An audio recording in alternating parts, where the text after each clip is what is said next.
Welcome to our channel. Today we how to subscribe to Square Appointments for booking workflows step by step clearly. Open the Square Appointments website.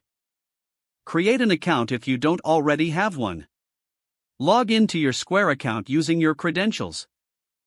Navigate to the Appointments section in the main menu.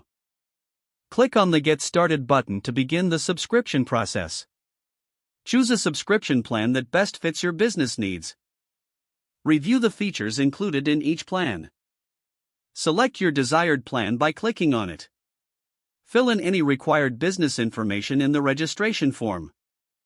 Provide payment details to process your subscription. Verify your payment information is accurate before submitting. Wait for a confirmation message indicating your subscription is active. Access your Square Appointments dashboard to set up your booking workflows. Customize your appointment settings according to your preferences.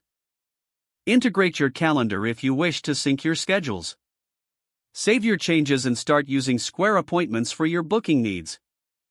If the page does not load, refresh the browser or try again in a private or incognito window.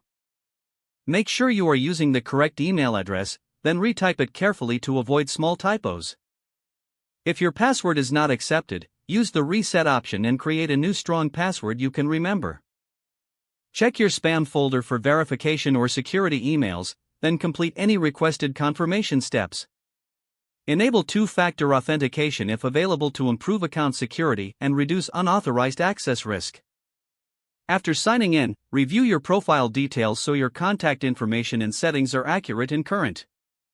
If you see an error message, note it down and try again after restarting your device and internet connection. Log out when you finish, especially on shared devices, to keep your account and payment information secure. If the page does not load, refresh the browser or try again in a private or incognito window. Make sure you are using the correct email address, then retype it carefully to avoid small typos. If your password is not accepted, use the reset option and create a new strong password you can remember. Check your spam folder for verification or security emails, then complete any requested confirmation steps. Don't forget to like this video and subscribe to our channel for more step-by-step tech guides.